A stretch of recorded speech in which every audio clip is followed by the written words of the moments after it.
संत श्रेष्ठ निवृत्तीनाथ महाराजांचे पालखीचे 7/7/2026 रोजी राजुरी येथे मुक्कामी आगमन होणार असून या नियोजनाची बैठक हबप राहुल महाराज साळुंके यांच्या उपस्थितीत राजुरी ग्रामपंचायतमध्ये प्रमुख कार्यकर्त्यांच्या उपस्थितीत संपन्न झाली. पाण्याची बॉटल जी त्यासाठी डुप्लिकेट पाण्याची बॉटल वारीमध्ये येतात. मावळीच्या सोहळ्यामध्ये 1,200 ट्रक त्यांनी सील केले मागच्या वर्षी. आता पण ते आहेत, त्यामुळे ते त्या पद्धतीच्या लोकांना आषाढी वारी पायी पालखी सोहळा, आपण आषाढी वारी पायी पालखी सोहळ्याच्या पाहणी दौऱ्यादरम्यान आज श्री क्षेत्र राजुरी तालुका राहता आज पाहणी दौरा संपन्न झाला. यामध्ये सरपंच, उपसरपंच, समस्त ग्रामस्थ मंडळी, त्याचप्रमाणे संपूर्ण या पालखी सोहळ्याचं संयोजन करणारे व्यवस्थापक, पोलीस पाटील या सर्वांच्या उपस्थितीत हा दौरा संपन्न झाला. महाराष्ट्र शासनाच्या वतीने मागच्या वर्षी राजुरीकरांना चांगल्या प्रकारच्या सुविधा देण्यात आल्या होत्या.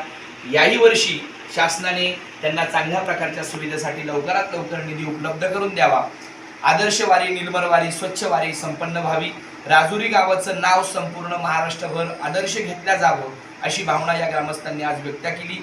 आणि वारकऱ्यांच्या सोयी सुविधा, त्याचप्रमाणे आरोग्याच्या सुविधा, प्रशासनाच्या, पोलिसाच्या सुविधा, स्वच्छतेच्या सुविधा या संबंधित सविस्तर चर्चा करण्यात आली. राजुरी ग्रामस्थांनी या मागे अगोदर चांगल्या प्रकारचं सहकार्य केलं होतं. आणि यानंतर सर्व अधिकारी मंडळी, मग पोलीस प्रशासन असेल, ग्रामपंचायत ग्रामसेवक अधिकारी असतील, तहसीलदार साहेब असतील, BDO असतील, विस्तार अधिकारी असतील, या सर्व मंडळींना मी विनंती करतो, महाराष्ट्र शासनालाही विनंती करतो, आपण राजुरीकरांना योग्य त्या चांगल्या प्रकारच्या सुविधा त्यांच्या मागणीनुसार आपण पूर्ण कराव्यात. आणि विश्वगुरू निवृत्तीनाथ महाराजांची आषाढी वारी पायी पालखी सोहळा हा आनंदात, सुखात, समाधानात संपन्न व्हावा यासाठी मी आपल्याकडनं प्रार्थना करतो आणि सर्वांना मंगलमय शुभेच्छा देतो. रामकृष्ण हरी श्री विठ्ठल. प्रवरा न्यूजसाठी प्रतिनिधी छायाचित्रकार संतोष गोरे, राजुरी परिसर.